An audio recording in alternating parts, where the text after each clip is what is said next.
In 2014, Jacob Zuma was elected to his second term as South Africa's president. As the leader of the then all-powerful ruling party, the ANC, Zuma was used to having things his way whenever he appeared in the National Assembly. After all, his comrades were all too happy and eager to take on anyone who dared challenge him and had smothered all debate around his corruption. Hitherto, question time to the president was a mere formality and largely used to promote the ruling party's narrative. Unfortunately for Zuma and the ANC, though, there was a new kid on the block who practiced a different type of politics. They found this out on the afternoon of 21 August when Zuma tried his old trick of dodging uncomfortable questions. All hell broke loose as young men and women dressed in red overalls and macarapas refused to accept his evasiveness.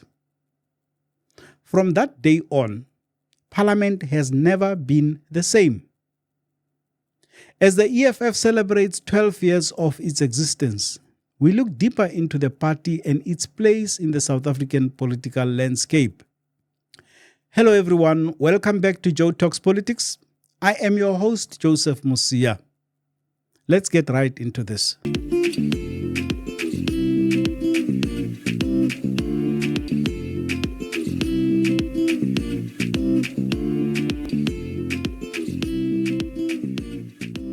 "12 years ago, on July 26, 2013, Julius Malema and a small group of expelled ANC Youth League leaders launched what many called a political experiment.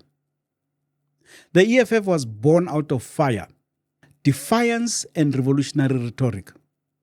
But 12 years on, has it matured into a real political force? Or is it still a movement revolving around one man and his contradictions? There's no doubt that the EFF has changed the political landscape. It redefined parliamentary politics with disruption, drama, and red overalls.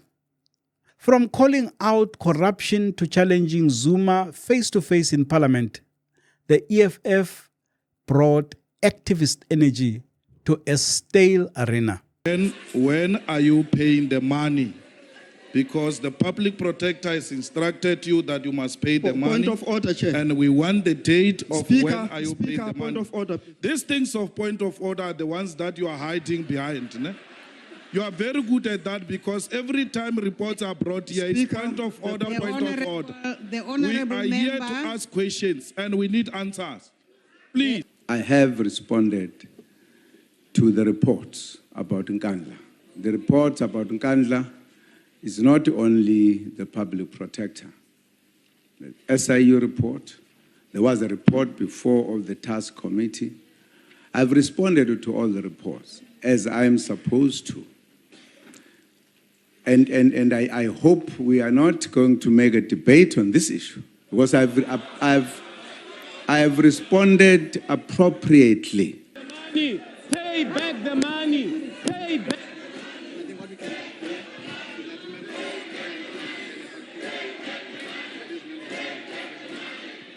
Its unapologetic stance on land expropriation without compensation forced national debates, and its calls for nationalizing the mines and banks revived long-dormant losses of the Freedom Charter.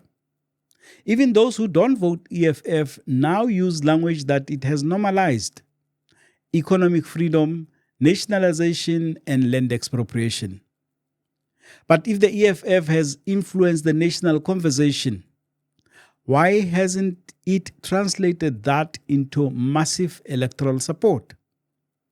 Let's talk about the man at the center, Julius Malema. Malema is charismatic, calculating, and contradictory. He quotes Frantz Fanon, praises Thomas Sankara, and wears Che Guevara on his sleeve. But he also wears Gucci, sips fine whiskey, and drives luxury cars. So does Malema have a consistent ideology? His fans would say yes, a radical Africanist socialist agenda in a neoliberal post-colonial state. His critics would say he performs ideology the same way he performs politics. It is all theater to him. At some point, Malema was considered by many to be a political tactician.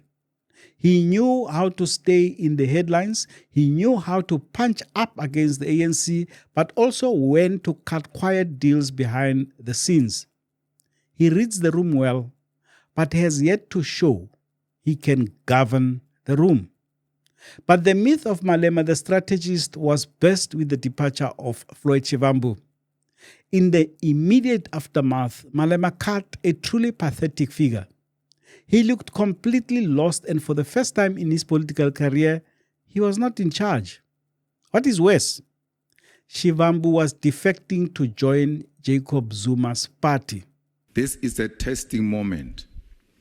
The organization that has lived beyond 10 years has never been through this testing moment. The EFF will have to pass this test or it will have to die. This is the same Zuma that Malema and Shivambu had hounded out of office. Not only that, Zuma's new party had just ensured that the EFF was annihilated in KwaZulu-Natal in the 2024 elections. This leads us to the next question. Is the EFF more than Malema? Despite 12 years of existence, the party still relies heavily on its leader's voice, presence and charisma. With the departure of Floyd Shivambu, there's no clear second in command with nationwide appeal, and that's risky. A party overly dependent on one man becomes a mirror of his limits. Did Malema cut his nose to spite his face when he declined to join the government of national unity? Has this denied the party an opportunity to demonstrate in practice that it has the capacity to govern at the highest level? Has its citing of the presence of the DA and FF Plus cemented the view among the minority communities that the party is a racist group that they should fear? Moreover, the EFF has not broken through the ceiling of 10 to 12% nationally, even as the ANC has hemorrhaged millions of votes. Why? Some point to credibility gaps. Malema preaches socialism but lives lavishly. Others cite the party's heavy-handed internal discipline, lack of internal democracy, and reliance on the performative politics instead of grassroots building. As we approach the next round of local government elections, the EFF faces a crowded populist terrain. The MK party has stolen some of its anti-establishment thunder, especially in KwaZulu-Natal. The EFF must also reckon with its failure to deliver where it has governed or co-governed. In places like Ekurhuleni or Johannesburg, it has struggled to shift governance outcomes significantly. Voters are starting to demand more than slogans. And then there's the bigger question. Can the EFF institutionalize itself? Can it produce local leaders who matter beyond Twitter clips? Can it attract talent that stays and builds rather than fears purges? So 12 years later, the EFF remains a bold, loud, and a significant political player. But whether it can become a permanent fixture in the South African political landscape, not just a force of disruption, but of governance, remains an open question. Whatever you think of the EFF, there is no doubt that it is a necessary part of the political terrain. Parties like it need to continue to exist in South Africa because they play a crucial role in deepening democratic accountability and representing the voices of marginalized and economically excluded citizens. In a country still grappling with the structural legacies of apartheid, poverty, landlessness, unemployment, and racial inequality, the EFF channels legitimate frustration into political engagement.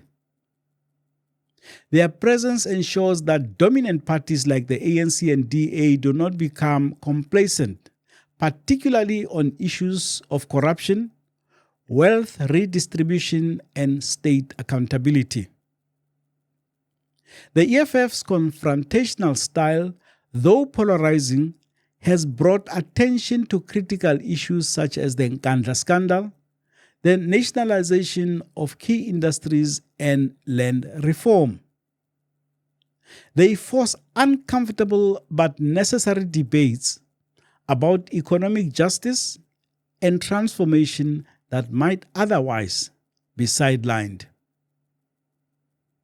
While critics may challenge the party's internal democracy or the lifestyle contradictions of its leadership, its continued existence fosters political pluralism and holds space for radical alternatives in a maturing democracy.